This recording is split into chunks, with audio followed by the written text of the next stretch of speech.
Donc, l'algorithme de rétropropagation de gradient est l'algorithme d'apprentissage utilisé pour le MLP.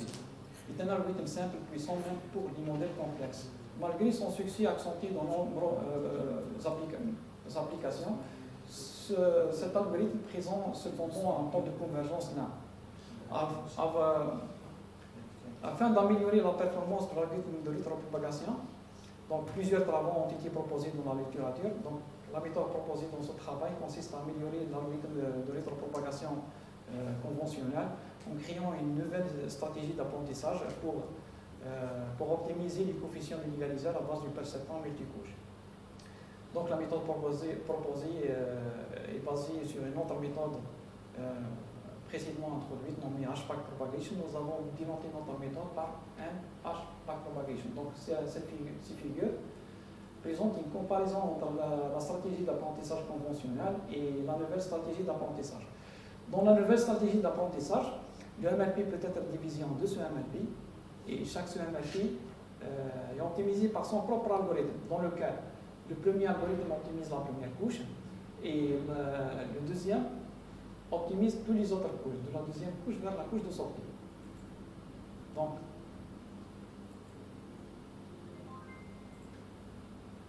pour le premier backpropagation, la mise à jour dépend entre la couche d'entrée et la première couche cachée donnée par cette équation. Pour les billes, la mise à jour est donnée par ces équations.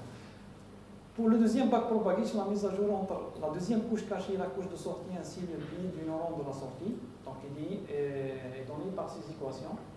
Entre la première couche cachée et la deuxième couche cachée, donc la mise à jour est donnée par ces équations.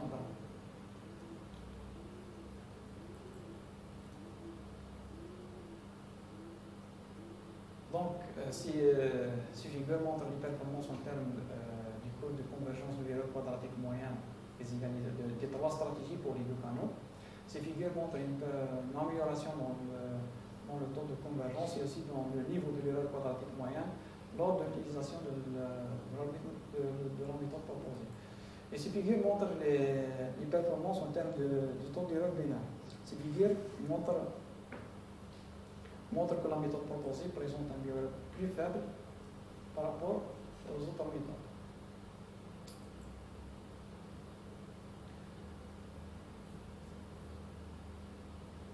Donc, l'algorithme de rétropropagation du gradient est l'une des méthodes d'optimisation locale. Donc, ces méthodes cherchent un minimum d'une fonction. On se base sur la connaissance d'une direction de recherche qui peut être fournie par les dérivés de la fonction objective. Ces méthodes ont la répétition d'être efficaces lorsque la solution initiale est proche de la solution recherchée. Toutefois, elles ne sont pas indiquées pour des problèmes où le risque de rester bloqué dans un optimum local est fort probable. Cela suffit pour travailler avec d'autres types d'optimisation, c'est l'optimisation globale. Pour l'optimisation globale, de nombreux algorithmes stochastiques connus sous le nom de l'algorithme métahéuristique ont été proposés. Donc, les méthodes métaheuristiques, contrairement à la plupart des méthodes déterministes, ne nécessitent ni pas de départ ni à la connaissance du gradient de la fonction objective pour atteindre la solution optimale. Elles s'appuient sur des mécanismes de transition probabilistes et aléatoires qui explorent efficacement l'espace de recherche et qui convergent vers l'optimum global.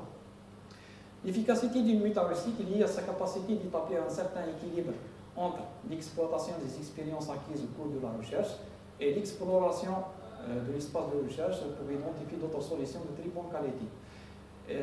Il faut noter que les termes exploitation et exploration peuvent être remplacés par les termes intensification et diversification respectivement. Donc, d'après cette figure, la différence principale entre ces deux notions réside dans le fait qu'une phase d'intensification vise à forcer une solution donnée à tendre vers l'optimum local de la zone à laquelle elle est attachée, tandis qu'une phase de diversification encourage le processus de recherche à examiner des régions non visitées et à découvrir des solutions différentes des solutions rencontrées afin d'explorer l'espace de recherche aux une échelle globale.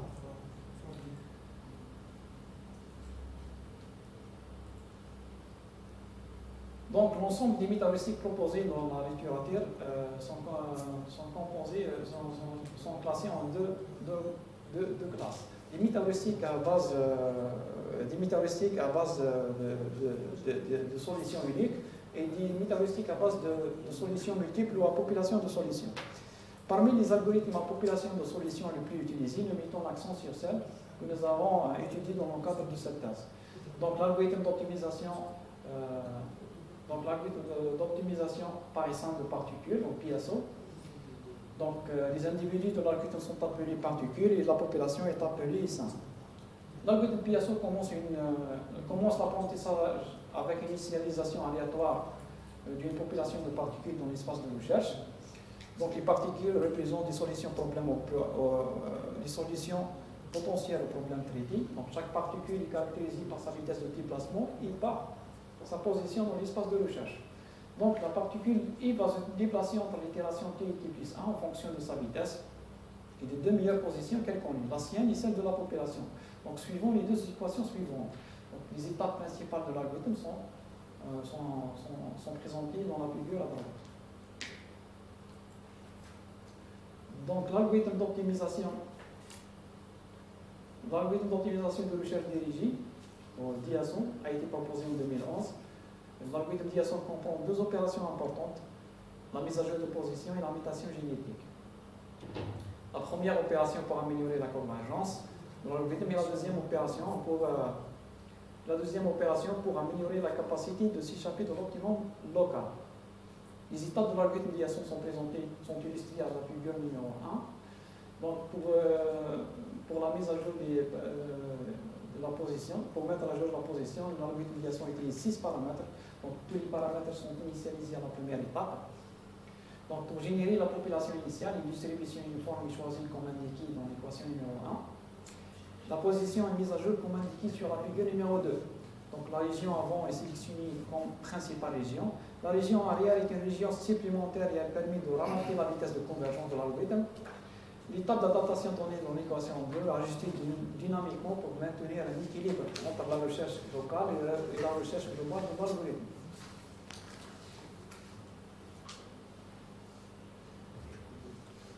Donc l'algorithme des sortes de Grenelle modifié, SFLA, combine les avantages de l'algorithme mimétique et l'algorithme d'optimisation par essaim de particules.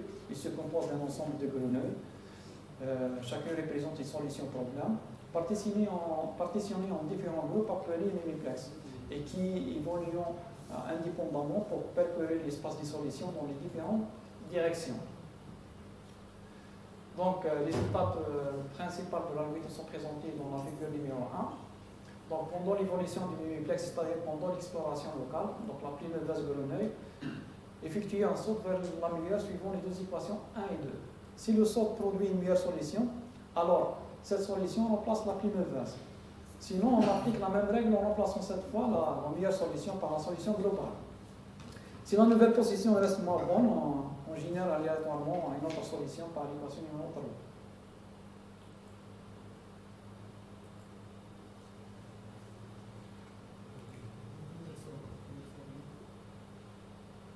Donc, afin d'améliorer les performances, un algorithme d'apprentissage est seul modifié, voire hybridé avec un autre algorithme. Actuellement, les métaheuristiques hybrides sont devenus plus populaires car les meilleurs résultats trouvés par plusieurs problèmes d'optimisation ont été obtenus avec des algorithmes hybrides. Dans ce contexte, nous avons choisi d'hybrider les deux algorithmes métaheuristiques, l'algorithme des sortes de Grenouille et l'algorithme d'optimisation de recherche dirigée. Donc, l'hybridation est divisée en trois grands types. L'hybridation en série, l'hybridation parallèle et l'hybridation en insertion. La technique d'hybridation adoptée dans ce travail est celle de l'hybridation en insertion. Donc, pour améliorer les résultats de la fonction objectif, l'algorithme DIASON utilise une stratégie de recherche efficace supérieure à celle utilisée dans l'algorithme SFLA standard. Cependant, la convergence de l'algorithme DIASON est lente par rapport à l'algorithme SFLA. En effet, l'idée d'hybridation est venue pour donner une meilleure convergence, rapidité et proximité entre la solution obtenue et la solution optimisée. Pour cela, nous avons utilisé la stratégie de recherche de l'algorithme DIASON pour l'exploration locale dans le standard SFLA et pour la recherche globale, nous avons conservé la stratégie de l'algorithme SFLA standard. Donc, les étapes de l'algorithme proposé sont résumées comme suit. Première étape, générer une population générer une population composée d'un ensemble de grenouilles. Donc chaque grenouille est exprimée par l'équation numéro 1. Étape 2, évaluer chaque solution. Ensuite, trier la population en fonction de sa solution. Puis déterminer la meilleure solution. Troisième étape, partitionner la population en différents groupes, appelés mimiplex. Et pour chaque mimiplex, il existe un semi-mimiplex généré par une distribution de probabilité triangulaire donnée par l'équation numéro 2. Étape 4, déterminer la meilleure et la plus mauvaise position. La plus mauvaise position est améliorée en fonction de l'opération mise à jour de position utilisée dans l'algorithme d'IASO. Donc, la mise à jour de position est améliorée comme indiqué sur la figure numéro 1. Si la probabilité de transfert P alpha est satisfaite, dans ce cas, la région avant sera le bon choix. Dans cette région, on applique les deux équations 3 et 4. Sinon, la région arrière est prise en compte. Dans cette région, on applique les deux équations 5 et 6. Si la nouvelle position n'est pas meilleure qu'auparavant, les calculs dans l'équation 3 à 6 sont répétés en remplaçant la meilleure solution par la solution globale. Si cette opération ne peut toujours pas améliorer la position, dans ce cas, la position est générée aléatoirement.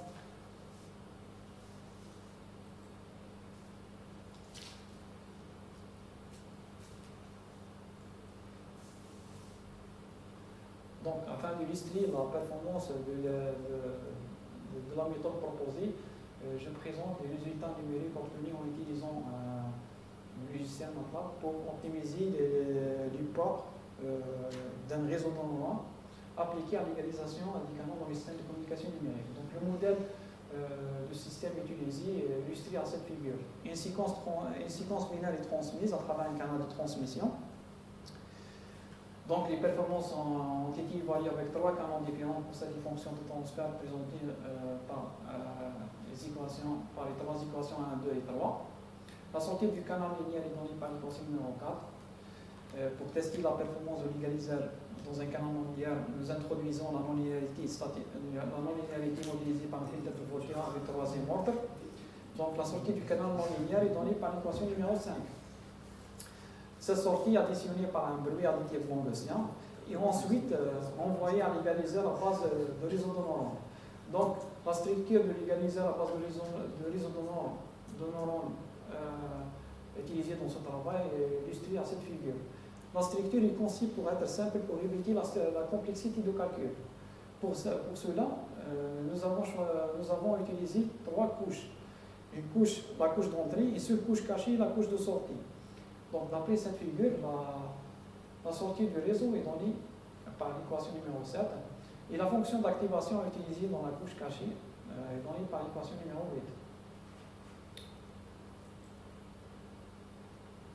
Donc, la performance de l'algorithme proposé maintenant examinée et comparée avec les 3 algorithmes PSO, DSO et l'algorithme d'ISO de Grenouille modifié nommé M, SFLA. Donc, les paramètres de simulation des 3 algorithmes sont présentés dans ce tableau. Ces figures représentent les courbes de convergence de l'erreur quadratique moyenne pour les 3 canaux. Donc, ces résultats sont déterminés en choisissant un rapport signal à bruit de 15 décibels. Donc, le réseau de neurones utilisé dans cette expérience a la structure de 3 entrées, une seule couche cachée de 5 neurones et un neuron dans la couche de sortie. Le nombre d'itérations utilisées est de 500 itérations. Les 100 premières sont utilisées pour l'apprentissage et les autres sont utilisées pour le test. Donc, ces courbes montrent une amélioration dans le temps de convergence et aussi dans le niveau de l'erreur quadratique moyenne lors de l'utilisation de l'algorithme proposé. Et ces figures montrent les performances en termes de taux d'erreur binaire. D'après ces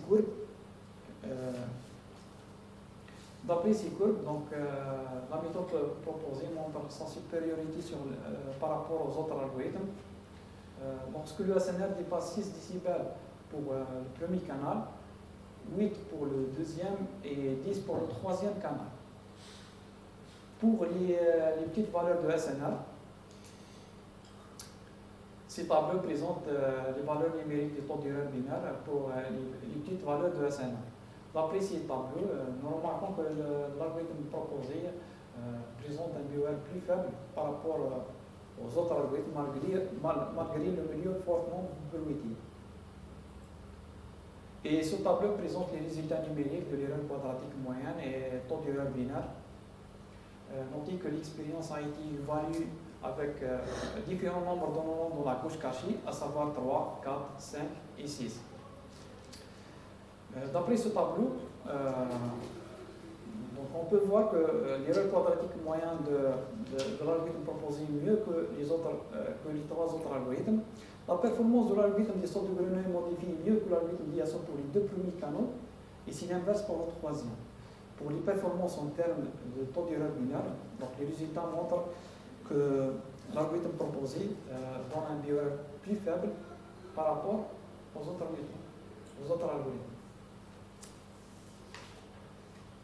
Donc, dans ce travail, nous avons présenté quelques généralités sur la chaîne de communication numérique, la distorsion introduite par les canons, notamment l'interférence entre symboles. Et nous avons également mis en évidence certaines structures d'égaliseurs les plus communes, l'égaliseur linéaire et l'égaliseur à l'auteur de décision, adaptés à l'aide des algorithmes LMS et RLS. Les égaliseurs conventionnels présentent une incapacité à égaliser les canons non linéaires à faible SNR, d'où la nécessité des architectures présentant un traitement non linéaire pour améliorer les performances. Dans ce contexte, nous avons utilisé les réseaux de neurones dans la fonction d'égalisation.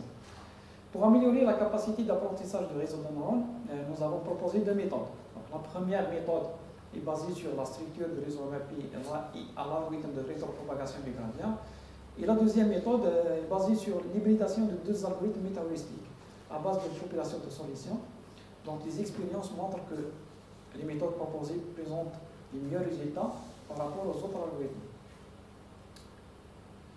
Les travaux effectués dans cette thèse ouvrent plusieurs perspectives pour les futurs travaux. Tout d'abord, il est possible de travailler à développer des structures de réseaux de neurones permettant d'accélérer le taux d'apprentissage de ces réseaux.